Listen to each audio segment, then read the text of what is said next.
Welcome back, everyone, to another episode of Tabletop. Today, we have a great topic to talk about this February, the month of love, the month of Valentine's Day. And today, I brought in my friend, Kayleigh Kane, who is an intimacy coordinator, an actor, and a comedian. Kayleigh, welcome to Tabletop. Thanks for having me. Excited to be here. Yeah, so today we were kind of talking off mic about how we were going to talk about sort of intimacy direction in general, but also like how that works into TTRPGs, because I think both of us are big TTRPG heads, and we're both GMs as well. And you know, recently we started a campaign where I was GMing for you and a few other people. And in one of the surveys that went out, it was sort of like, what sort of no-goes, you know, classic sessions era stuff. And I remember in some of the responses, like a lot of people sort of don't consider like how an NPC might relate to them. Do they want romance in their game? Like all that kind of thing. And then as a GM, you're like, well, you're just kind of flirting with me being a character. So it's sort of like a really like kind of gray area of a GM's comfort. And so I really wanted to talk to you about like how in your intimacy direction career and just in GMing and in general, like how you would go about including that or not including that in a game. But first, why don't you tell a little bit about how you got into gaming and what your deal is when it comes to TTRPGs? Oh yeah, absolutely. I got into. I've always been a board game fan. Always been a game fan in general, and I had a friend get me into the D&D world many years ago, maybe like a decade ago now, and it was like instant love. I obviously come from film, acting, theater. And so storytelling is my great love in life. And so kind of marrying that with my board game excitement was a perfect fit. Yeah. I think that and walking into your house for the first time, I was like, oh my God, this person has an insane amount of TTRPG stuff. I was like, maybe because you and your husband both play these types of games. And so I was like, I wonder who it is. But it kind of sounds like both of you are like pretty devout collectors of games and TTRPG modules and things like that. Oh, yeah. Yeah, no, absolutely. We both got into it together. And nice. I would say it's so funny because we both love playing D&D, and most of our campaigns, not all, but most, we've done it together at the same table. And we both have opposite things that we like about it. Like he loves getting into the rules and the mechanics. And I am very much in like the storytelling role-playing world. So the way that we've learned to play at the same table is very kind of fun and interesting. So I do have to give him pretty much full credit for the whole tech setup and everything that we have. But yeah, some of the more creative things like the designing the minis and things like that was more my my end. Yeah, it's very funny too, because like I am more in your camp where the games I usually run are very story heavy or role play heavy, and the mechanics of a game, I actually tend to seek out games that have more of a rules light approach, so it's more cinematic in my mind. But I super appreciate having people like him at the table, because like the other night we were talking and someone was like, yeah, how's cover work? What will that give me? And I was like, well, it does something like, he was like -2 to AC or whatever. Yeah. So or whatever. Yeah. And it was exactly correct. Yeah, that's his end of things. We definitely will playfully argue over how we're creating characters, because he really likes to optimize his characters because it's what's fun for him. It's what's interesting about it, is creating these characters that are very effective. And when I'm picking my things, I'm very much like, yeah, I just don't feel like she would be good at that. Yeah. And he's like, well, that's what your character is built for. And I'm like, yeah, no, it's not this one. All vibes. Yeah. Yeah, no, I super appreciate that too, because and it's so interesting, because I think that honestly, it sounds like you two are like D&D is the middle ground, honestly, because D&D doesn't really do crunchy sort of mechanics super well. And it also doesn't do like heavy role playing, more story driven stuff very well. It kind of does both of them pretty well, like it's able to like a nice middle ground. I wonder if he would like Pathfinder, because that's like infinite customizing, like feats, like not really classes. It's more like you're building custom things every single time. And I think that you should really look into Powered by the Apocalypse games, because it's much more like rules like kind of do whatever you want to do. Well, the podcast that I do is Powered by the Apocalypse style, and I started a campaign, or like barely started a campaign that was set kind of in that realm of things, with a few friends, and he was instantly like not really latching on to this. He's like, I just like all the rules. Like, where are all the rules? And then he tried to get me into Pathfinder, and I was like, I have to read that whole book. So maybe someday. Yes. Maybe someday. But you're so right that D&D has been like a very good middle ground for us, where it lives with both of those things. Yeah. So let's talk a little bit about intimacy direction. So obviously, people might not know what intimacy direction is. It's kind of a new thing when it comes to the acting world, even. It's always sort of been there, but it's just been like in the last 5 years, been really professionalized. And now there's a guild and like a union, all that kind of stuff. So can you just sort of like from a high level talk about what intimacy direction is? And then we'll kind of talk about how that sort of style of thinking kind of applies to games that you run or are in. I came from the acting world. I was a professional actor first, and the work that I ended up really enjoying the most and gravitating towards was very movement heavy work. I was doing a lot of creative movement, choreography, and ended up kind of moving into movement direction from there, which is in theater, creating landscapes and kind of styles of movement for a whole production. So from working with movement with myself as an actor, I ended up like working with other actors too, kind of creating sometimes choreography, but also just styles of movement so that a whole piece kind of felt cohesive in that way, and then ended up specializing even more into intimacy, which is the creation of physical stories that tell stories of intimacy. So it is oftentimes like crafting sex scenes or scenes with a lot of kissing, but also just building relationships on stage and on camera so that we see that intimacy really come to life. We say often making the fake stuff look real. Two actors are not actually in love; they're not actually having this moment of intimacy together, but making it feel very visceral and real for the audience. Mm-hmm.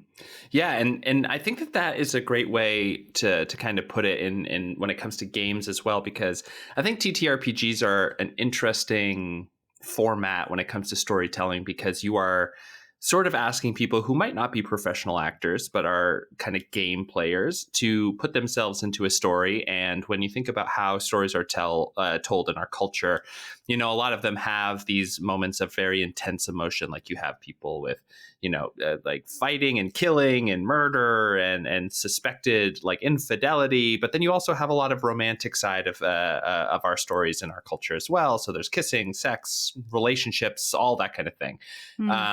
And I think that when it comes to games, and maybe this is an indictment of our culture as well, but people are much more comfortable with the violent side of those stories than they are with the intimacy side. And like in my games, I think I've only ever had one situation where there was sort of like intimacy in the game in a real way. So one of my co-hosts, Franco, played a character, Carmen, in one of our longer term campaigns, and she was a college student and was sort of in this like love triangle with a guy who is a real jerk, and then this other guy who was like super sweet. And in the end, she sort of made a choice, had sort of a physical moment with one of them, and then eventually kind of moved on, because college is such a transitory time anyway. And for me as a GM, not expecting any of that to develop when we started the game, I was sort of just like going for it as sort of like okay, I'm going to keep up with you, and then sort of at the height of things, it was sort of like you guys start kissing and we fade to black essentially. But I don't know if a lot of GMs would even, like, as an actor, I can kind of roll with that stuff and sort of let that happen in a way where I'm a little bit more comfortable with it and have a little bit of personal space between the character and myself or the NPCs that I was running. But as an intimacy coordinator, how would you suggest people sort of prepare or like think about intimate moments in their games and stories when they may not have a whole lot of experience telling that side of a story as like a professional actor or improviser or something like that? Yeah, it's a really great question. And I think that sometimes I think you're absolutely right about the comfort level with violence versus the comfort level with intimacy, but also with violence, we have a very clear mechanic for it in the game. It's turn-based and you have attacks, and we know that that's part of the game because it's in the manual, it's in the player's handbook. And with intimacy, we don't, it's a little bit more like Wild West, and there might not be as much of an expectation going in because we don't have it in writing like that. I think there's kind of a cultural understanding that like romance is part of D&D for some people. Like there are plenty of memes about it, and like Baldur's Gate 3 now I think has really put that on the forefront. But man, this demographic of game players is horny as fuck. Who knew? But like some players have never played with that before. And then so ending up at a table where maybe a DM is kind of guiding the story towards that place, or with other players who are seeking that kind of storytelling, might come as a surprise. And really with actors, something I'm talking a lot about is the kind of power dynamics of the setup when they're coming to work on like a show or a movie or whatever it is. That when I'm an intimacy director or an intimacy coordinator, which is, if you're wondering about the difference, intimacy director just refers to live performance and theater, whereas intimacy coordinator is film and TV. So very similar jobs, two different mediums, different jobs in a lot of ways. But in any of those situations, I'm recognizing that actors are being paid to be there to do a job. And some of what they're going to be doing might have been known by them going in, but there are also things that we discover along the way, or that a director realizes that they're going to be interested in seeing as a part of the story that an actor might not have known when they were originally kind of signing up for the circus. So having those expectation setting conversations are huge, because if you're in the moment as an actor, right, and suddenly asked, hey, can we add this to things? You have all these people staring at you. We're probably on some kind of time crunch, because we're always on some kind of time crunch. You're getting paid to be there. You want to get hired by this director again. You've been so excited to work with all these professional people. Whatever the story is, it can be really difficult in that moment to say no. And likewise in a game, very different power dynamics we're dealing with, obviously, because hopefully everybody's friends and they're hanging out and they're having a good time. But if everybody else seems to be very excited about a kind of story that you feel uncomfortable telling, whether you're a player or the DM at the table, that already is kind of setting up a space where you might feel uncomfortable saying, I'm uncomfortable. You said that they were different, but in a way that they're kind of the same. Like they all signed up to be here because they want to play this game. And they, like, if they have a group of friends, they want to be part of this friend group and experience them in this way. And they want to be part of this thing. And they want to, like, kind of, as you were saying, like, I'm cool enough to hang, which a lot of the time is like kind of the same thing that an actor kind of goes with in those like pressured moments of the rest of the cast being like, are you going to do this or no? And I think that, so in a lot of ways, it's like very similar. Because you don't want to let the group down. Emotions. Yeah, exactly. Yeah. And saying no is hard, like in a lot of situations, but especially when you want people to like you, which I think is just human nature. I think we like to be liked by each other. And so in that kind of situation, I think that it's sort of an ounce of prevention is worth a pound of cure sort of thing, where before you're in the heat of the moment, so to speak, kind of getting out in front of that conversation, talking about it before you get to the table. I really liked what you did, Nick, when we were starting up our game of like sending out a form that people could, just when they were by themselves, think about the kind of thing they were comfortable with. Even things like, I don't know, the like type of violence, or you asked us about other content or like language and things. And I think that having a chance to really consider what everybody wanted out of their gameplay is not only going to avoid uncomfortable situations, but also it's going to make things more fun for people. And isn't that really the goal at the end of the day? It's a thing we're all doing for fun. We want it to be fun. Nobody's getting paid to be there unless you're doing it, professionally or on some kind of live play. We're just doing it for fun. So it should be. And if that's the case where you're getting paid for it, good for you. You're one of like 10 people. Good for you. Enjoy your paycheck. Enjoy it while you got it, But one thing I want to kind of talk about is like in my experience, there are a couple of different ways that intimacy comes up in TTRPGs. One is through role-playing relational moments, either between players at the table or between the players and the GM. And then there's also the mechanic side of intimacy where, the classic meme of like, I'm a bard, I seduce the dragon or whatever, and there's like a completely different side there. And so I kind of want to approach both of these from different places. One being, I totally agree, an ounce of prevention, etc. People don't always think of this when they're filling out those forms, though. I think out of all of the folks that I sent those forms out to you, you were the only person who even kind of brought up like, oh, this is like my comfort level with this kind of thing as well. And so like, who knows if people are going to, I seduce this guard, I do this thing.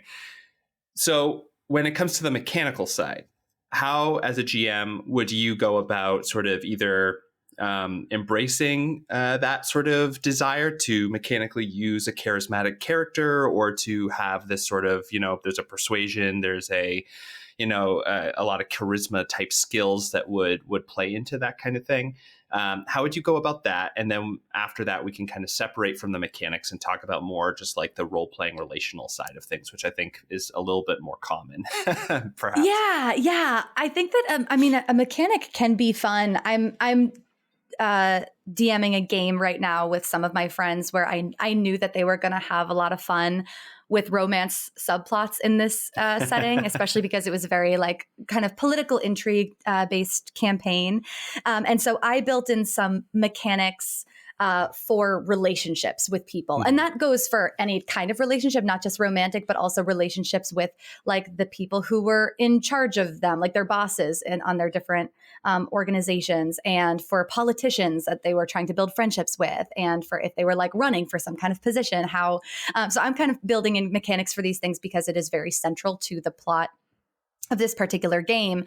And one fun thing that we've been doing is keeping track of what I've been doing in my DM notes is like keeping track of the number of interactions that somebody has with a character, thinking about how effective maybe that role play was, right? Like how effective it would be at making that other character feel, that NPC feel like comfortable with them or trusting of them. And then with each of those interactions, like lowering the DC for charisma checks. So if they're trying to persuade the character of something, if they are trying to convince the NPC to like get in on a plot or to go out on a date with them or whatever the situation, lowering those DCs as we go along. And I think the old DM rule, right, is like never make your characters roll for something that's going to be impossible. And if you want something to happen for sure, don't make them roll for it, make it happen. So there are also times that if an NPC has been so fully captivated by this person, right? Or if they're really playing the long game, if they've been building their relationship with this NPC, they've been building an allyship or whatever it is over many interactions, they've been putting in the time, they've been saying that's what they're doing with their downtime, then eventually I think it's not a roll at all. It's like, okay, the DC has gone down to 1. You don't even have to roll for it. They are so bought into this relationship, whatever it is that you're trying to build with them. So that's one way that we've kind of approached it with this campaign because it's pretty light combat. So I wanted to have, you want people to be rolling dice, is my opinion. I think that if you're not rolling dice, then we're group storytelling, and that's what I do for a job. So I don't want to be at work. I want to be rolling dice when I'm at home. So building in that mechanic, I think made it fun because it adds that element of like, this is a whole world. There are functions and there are ways that you can, fail at what you're doing or what you're trying to do. I really like this idea of sort of like lowering the DC. And for the audience who this isn't a visual podcast, but I did scare quotes there because, the thing that I'm most uncomfortable with the sort of like I roll to seduce a guard or I roll to whatever, is that it sort of like implies that there's like a lack of consent on the other character's part of like, oh, this thing just has happened to them. And like I have like kind of tricked them or used this skill to persuade them into something that otherwise this situation wouldn't have had happen. And I love this idea that like, oh, instead I'm going to use perhaps a lot of different roles over a bunch of months of this game, or I'm trying to slowly get to know them, and that's going to lower a DC and things like that, which actually sort of more emulates a real life situation where you're trying to slowly get to know somebody. And I think that that's so great when it comes to intimacy and romance. When it comes to like just that sort of one-off stuff, I think that like I have never sort of had that happen unless it's like a very specific situation. If you're like in a situation with like, you're in this brothel and you're part of a thieves guild and you're trying to like get information, you're trying to get it out of this person, like everybody, like the business there is romance or intimacy, maybe something else would happen. But otherwise, like going up to a guard and be like, I want to seduce them. I think that just in general doesn't make a whole lot of sense to most people, and only in a game would that come up of like, I'm going to roll this dice and do this. What do you think about that sort of approach? Because also, some people want to have that hyper charismatic sort of like rogue, almost Han Solo or Flynn from Tangled or whatever, where like, they're oozing this charisma and they're using it to accomplish things. So like, how would you think about those two things in kind of in tension with each other? Yeah. I mean, I think I love characters like that. And I love playing with characters like that. I think that, I would probably say that about every type of character because I just love characters. I think it's so interesting. Like put them in this world, see what they do. But I think that, like you said, I think you're kind of doing a disservice to the NPCs you build if everything can just be roll to seduce, you know what I mean? Because like you're saying, like there are situations where that would not work in real life, or even in this world that you're building, you want it to feel like a real world. And I think that you are selling out your own world building if seduce is always possible. I think, right? Like, yeah, right. I don't know, because there are some guards where maybe they're like, I hate my job. All I want is for Han Solo to come sweep me off my feet. I think about it all the time. I read fanfic every night and I daydream every morning. And that guard is like so hot to trot. And I love that choice for that NPC. But also some guards, they might be like, I am here to serve my city. And I have a lot of like these. I think that everyone should think of all of their characters, all of their NPCs, even unnamed random NPCs, think of them as people and take just a second to consider what they want.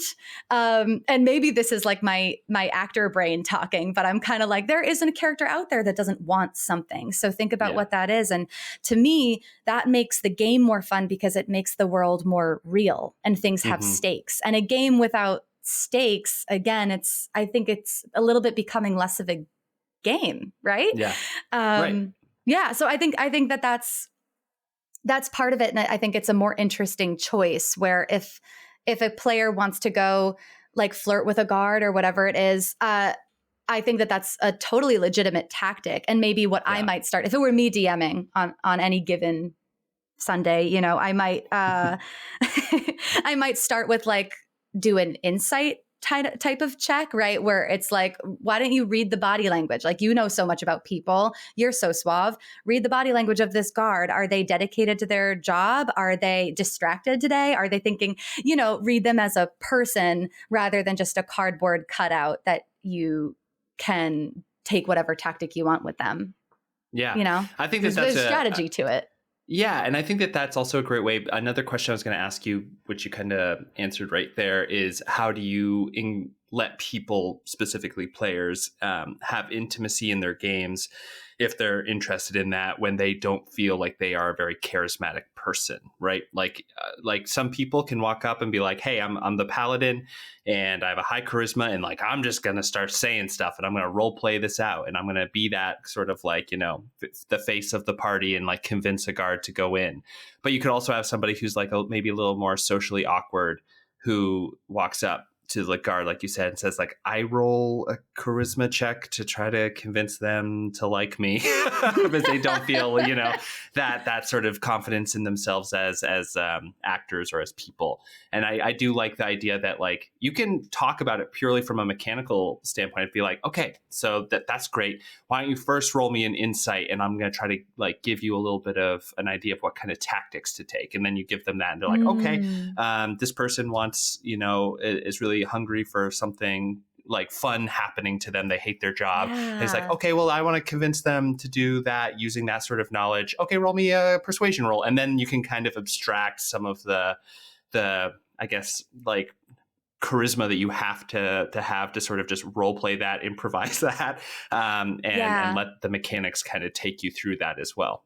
Totally. And I think that really speaks to kind of a greater question about role playing in general, because I've like playing at different tables. I think that you really start to see that some people have that kind of discomfort with role playing in general, like even aside from anything that feels like romantic or flirtatious. It's just like the emotional commitment might already be uncomfortable for some people, right? You get into really, or with some games, you know, you get into very emotional situations, and some people want to be the character's voice and act that out and get very like emotionally expressive at the table. And some people want to sit back and say, my character begins to cry, you know, like that is, and both are so valid. Like both are great ways of telling the story.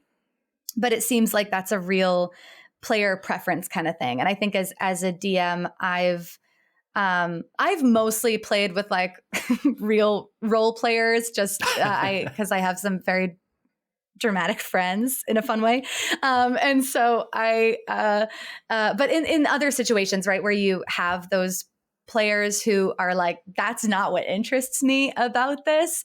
Finding ways to like really involve them in whatever the emotional parts of the story are without, I don't know, forcing someone into a situation where they feel like they have to like yell at the table or cry at the table or get, you know, emotionally very, very vulnerable.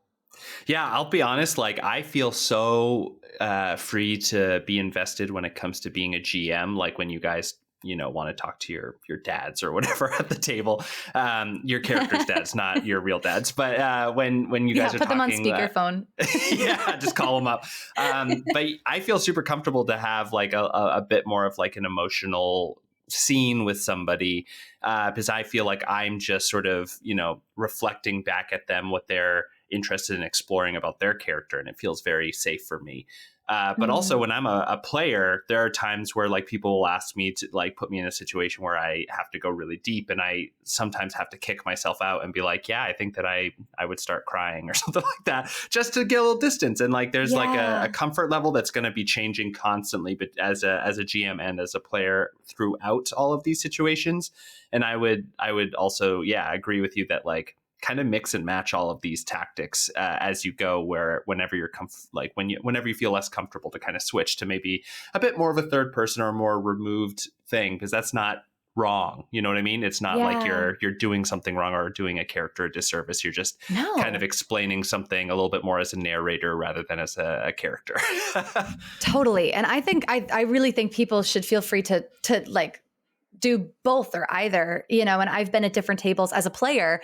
I've been at different tables where I will go towards like one more towards like one end of the spectrum or the other with that, depending on usually what like the DM is giving, you know. If they're like, hey, let's get down in the trenches of this character's emotions, I'm like, tally ho, let's go. I will follow you. And then some DMs that are like, they like to take more of that, like, you know, upper level omnipotence, like narrator level, in which case I'm like, okay, I kind of want to be up there with you. I don't want to be the only one like down here on earth experiencing these huge emotions. But I think it brings up a really great point about separation between character and self, which is another part, in my opinion, of creating a consent-based game is also like something you asked us, Nick, is if are we interested in character death, which is, I think it depends on the player, right? Like my husband loves when his characters die because he's like, I get to drop a new character. It's his favorite thing. And for me, and we talked about this, I think, during our last session, but I don't mind character death at the table at all, but I also want it to make sense in the story. Like, I don't want to trip and fall off a cliff and have that character's story just end very abruptly, because I'm a very story-driven player. But getting people's read on that can be really helpful because some people feel very invested in their character. Some people begin to feel like the character is almost like an avatar of themselves, and it's a fantasy game, and sometimes people like to play that way. And then a character death can be like very not fun for them. And again, we're doing this for fun. We want to create an environment that's fun for people. So learning also how much separation people want to have or like to have, and maybe also helping your players separate things in a way that feels productive and healthy to the environment that you're building for everybody can also be a helpful thing to think about, I think, from a dungeon master's perspective. Yeah, no, I think you're right. And so we're about like 2/3 of the way through our episode here. And at the beginning, I was sort of dividing into two different things. One is like mechanically or as a player, how do you approach this kind of thing? But I do want to talk about the sort of the more human version of that, which removes the mechanics, and you have like a GM and a player, or a player and a player, and they have romantic scenes or something happening between their characters, or a character and an NPC. And I want to just sort of pick your brain on like, what are best practices? How do you approach this sort of thing in a way that is comfortable and safe and feels very productive to a story, rather than potentially pushing somebody too far or making them feel uncomfortable? Because it can sort of spiral out of control a lot of times, even when you're doing your best. Like you said, preventative measures, like getting a sense of what people want at the table, is like such a good start. But it could be like, someone's interested in a romantic subplot or something, and you've checked and cleared that beforehand. But then a scene starts getting kind of like into a place where they're not comfortable anymore. And so as an intimacy director, how do you approach kind of building these scenes or having these scenes run? And then as a GM who is holding either kind of an intimacy coordinator hat when you're watching two players, or is part of the scene, but you're also kind of directing the scene on your shoulder as well. How would you go about best practices and tips and tricks of like how to keep these scenes comfortable, consensual, and feeling good? You know what I mean? Yeah, absolutely. In the intimacy field, I think one of the biggest pillars of the work is communication, and keeping communication open and fluid. And I think that making communication accessible for everybody, I think, also means giving different avenues for that communication. With a scene in the professional world, or a scene in the D&D world or the gaming world, I think having one check-in up at the top and being like, great, we never have to talk about it again is an easy thing to fall into, right? You're like, oh, we already talked about it. I know everything that there is to know about this. But keeping the door for communication open is really important throughout, because like you said, sometimes expectation is different from reality, or sometimes you set something up, you think you know what it's going to be, and then you get into the scene and you're like, whoa, this is moving in a different direction than I thought it was, or I'm feeling like different, or for like 1,000 other reasons also, right? Somebody might say that they're totally fine with character death in their game, and then they might have experienced a death in real life and they don't want to bring that into the game, right? Things can change all the time. Boundaries can change. Feelings around certain things can change. So keeping that window open, checking in, how are you feeling today? Or what's up? I have a DM that I play with who at the top of every session says like, what's on the table for everybody today? And most often we say like the usual, which means like what we've talked about is on the table for this game. But sometimes somebody is dealing with something outside and they say, hey, I would rather not have this come into play today, and kind of throw it out there. No questions asked, no judgment. I don't want to deal with that because I'm dealing with that in my real life, or because I'm having a weird thought about it, or I'm feeling weird about it today. So kind of keeping that communication window open is really, really helpful. And then also having some kind of tap out procedure, especially because we're improvising, right? Yeah. We're coming from the theater world where improv sometimes comes into play. Having tools for allowing characters to like tap out or pause or check in some way during the play is also really important. And that can look like anything. I've heard of some DMs using like kind of physical objects for that, which can be more helpful for people rather than interrupting with your voice and saying, hey, can we stop? They like flip over their index card from green to yellow, which means like, whoa, let's slow that down. And which can apply to anything. These are tools I think that can just be helpful across the board. I'm a horror fan, so sometimes I get into graphic descriptions of violence because I think it's fun for me in the game. And sometimes players are like, yuck, yuck, yuck. I have a thing about eyeballs. Stop talking about what you're talking about. Yeah.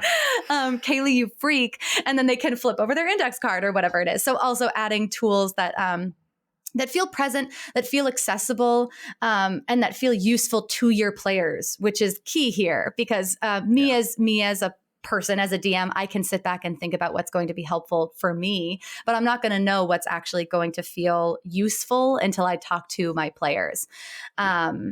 And that just depends on your room, just depends on who you have at the table. So finding kind of a variety of ways for people to communicate about this. Like you sent out a form, Nick. I thought that was great because some people want to take some time to think about that. Some people having a live conversation about it is really useful, which I know we did again after we sent those forms in.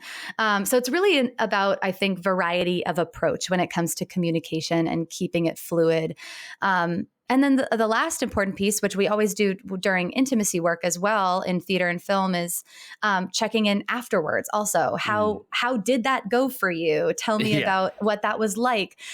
Because sometimes players might be like totally fine with the way it went, but in hindsight, they're like, I'd probably like to like move through that a little bit quicker to get to the combat, Right. Or I would have loved to actually like know more about that. Can we revisit that character? So communication on the other end of things can also be very helpful. Yeah, Franco, one of my co-hosts, has a sort of like jar of popsicle sticks with little pieces of paper on them, and they have sort of a fast forward, pause, that like retcon, like things like that. Oh, fun! So players can have a little bit more control over those scenes, like you were talking about. I do not have that. More so because I feel like reaching into a table and trying to like sort through popsicle sticks in a moment can maybe be too slow. But I love the idea of having a physical object, like you said, like the index card that you flip over to yellow or something like that. Something that is a physical sort of thing that is both a reminder to the players that it is there, and also that is a thing that they can do without making a big deal of anything. Like you said, sometimes the social pressure can be a little much to be like, actually, like right now I'm feeling pretty uncomfortable. That's like a vulnerable place to be. Super vulnerable, yeah. And, flipping over an index card to yellow is much, it could be anything from, hey, let's move this along. I want to get to combat. Or it can be like, I'm feeling really sensitive right now. I don't want to do this. Doesn't matter. The yellow happens and then the GM checks in. It's pretty good. Yeah, I like that a lot. Absolutely. Yeah, it's nice to have little things like that don't require players feeling pressured to like justify, because I think a lot of DMs are already doing this, right? Like if you look up and you see a bunch of players on their phones, or if you look up and you see, I think I saw this in a meme, but players stacking their dice, right? Like they're sending you signals. It's time to move past whatever we're doing, right? Or maybe just that they need something more tactile to do or whatever. Like if you're going to make your game engaging for people, if you want your game to be super fun for everybody, I think DMs are already taking cues all the time, seeing what their players are finding most engaging or what they need to have the most fun at the table. So really, it's just a matter of kind of getting on the same page about what those cues are, which can make it just your job easier as a DM to read your table, see what they need, and kind of move at their pace. Yeah. And one last thing I want to kind of hit on before we kind of wrap up is, as a GM, you're in you feel like, at least I do, I feel like I owe my players quite a lot. So if they are coming at me with like a specific desire when it comes to scene work or whatever it is, or mechanics or, whatever, I feel an obligation to help provide that, because, it is a game that we're all sitting down for, but you are in a lot of ways the camera. And so you can direct the game around kind of at your whim. And so I want to specifically talk about a situation where if a player is like going in a specific place and you are a GM and you are starting to feel uncomfortable, you're like, I don't want to flirt with my friend right now, or like, I'm not really comfortable talking about like a sex scene or something. How would you go about like tools when you're in a position of both power, but also responsibility, or feel like you have something that you're kind of the choke point when it comes to a player getting a specific thing out of a game? Yeah, I think that, like, honestly, I think it's also about giving yourself the same grace that you want to give to your players. You're also, because you're in this position as the narrator, you're running the game, you're facilitating the environment, but you're also playing a game too. When you're the dungeon master or the game master, you're also a participant. You're playing the game, you're doing it for fun. And I think it should be a fun environment for you too. And so asking yourself the same questions that you're asking your players, taking some time outside the game also to reflect on that. And then also talk to your players about it. Just like recognize yourself as a full person, a full participant, a full player at the table. And you can tell your players, hey, this is usually how I like to deal with it. Or coming into the top of a session, hey, I had a really tough day. I think this is going to be fun to play. I want to play. Also, here's how that might come into play, or here's what I might want to move along quicker or slower than usual or whatever. And there are days that maybe you're just like, you're usually such a huge fan of flirting with your friends. And on this particular day, you're like, I just can't flirt with my friends today. Can't relate, but maybe you're feeling that way. Then you can either give the heads up or just like move the scene along. And honestly, even if that's not what's the most fun for your player on that given day, give yourself that same grace. If it wasn't fun for your player and it was fun for you, you wouldn't want to make your player sit through that. Your player doesn't want you to sit through that either. I really just think that we all should be having a good time, which sounds really, really simple. And there are lots of more complex things to talk about and to make it happen. But I think that sometimes there's this attitude in gaming and in the world in general, right? Where somebody's like, well, I went through something tough and I still want to play. So everyone can go through something tough every once in a while. And it's like, yeah, true. We're resilient human beings, but also we're doing this activity because we think it's fun. Yeah. Right. And, maybe that's a hot take, but I really just think we should all be trying to have fun. Yeah. No, I think that's a great answer. And yeah, I think that you can use all of the different things we talked about, like the check-in before/after, all that kind of thing, the physical indicators of like, we're not going there kind of thing.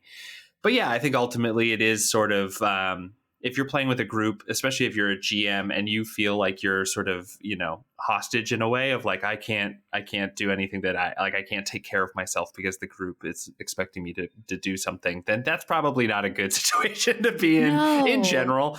Absolutely. And so, yeah, I agree. It's sort of, both communication, but also there are a bunch of these little safety tools that you can include in your game. And I really like the idea too, Kayleigh, that if you're like, usually this is fine, and we have set that expectation in our session 0 or something. However, right now I am feeling like I haven't showered in 3 days. I am, feeling kind of grody. I just don't feel good in whatever way. I don't think I'm going to do this sort of scene tonight. I think that is so fine. And I think that is probably your players are going to have a little, because ultimately too, these people are your friends, or at the very least people who know you from this game group, and they want you to take care of yourself. So I think, that's a great answer to that question. And I totally understand like there's a very real pressure that's present sometimes of like I'm the game master, so I'm in charge here, or I need to give them this experience. I mean, I totally understand. I feel that pressure. I think it's actually, funnily enough, the same thing in with intimacy professionals. Oftentimes, when you're working on a project, sometimes you feel that pressure, right? Of like, I can't bring my bad mood in here. I have to make other people feel at ease, right? Or I have to bring 100% every single day. I think so many people feel that in so many different situations and jobs, and just remembering that, like, of course you want to give your players a good experience, and also remember to give yourself a good experience, show up as a whole person. You're a human being at this table. And you're modeling also great things for your players too when you do that. If you come in and set a boundary or report like how you're feeling, if you're acting with vulnerability and honesty with your players, what a wonderful thing you're giving them, and what a beautiful example you're setting for how it's okay to come into a game some days. We're playing a game together, people. We're playing a game. Like, have a good time. Yeah, I think that's a beautiful place to end it too. Yeah, I'm devolving into just telling people to have fun. Just have fun. Just do it. Just have fun. Kayleigh, thank you so much for coming on. Do you have anything you want to plug? I know that we have a show coming up. Kayleigh is the person that I was talking about on other podcasts, who is one of the comedy group that we're doing. We're having a show on February 22nd at the Rockwell if you're in Boston. But what else is up in your life? Anything you want to plug? Anything you want to shout out? Well, yeah, I'll point people to the TTRPG live play that I'm a part of, which is called Blittle League, and we're a horror and comedy live play. So if you like horror, if you like comedy, you should probably like both if you're gonna listen or watch, because there is both present. But the horror is in very fun-hearted doses. So feel free to check that out. It's wherever you listen to podcasts, and also streaming live on Twitch. Awesome. Well, Kayleigh, thank you so much for coming on. We'll have you on again, I'm sure. And if you are interested in supporting Tabletop in some way, you can go to patreon.com/Tabletopped. We have lots of cool stuff in there, including modules, extra episodes, all that kind of thing. And if you just want to contact us, go to tabletopppod.com. Hit us up on the contact form. We would love to talk to you about your questions and topics. And everyone, we will see you next week for another episode of Tabletopped. Goodbye.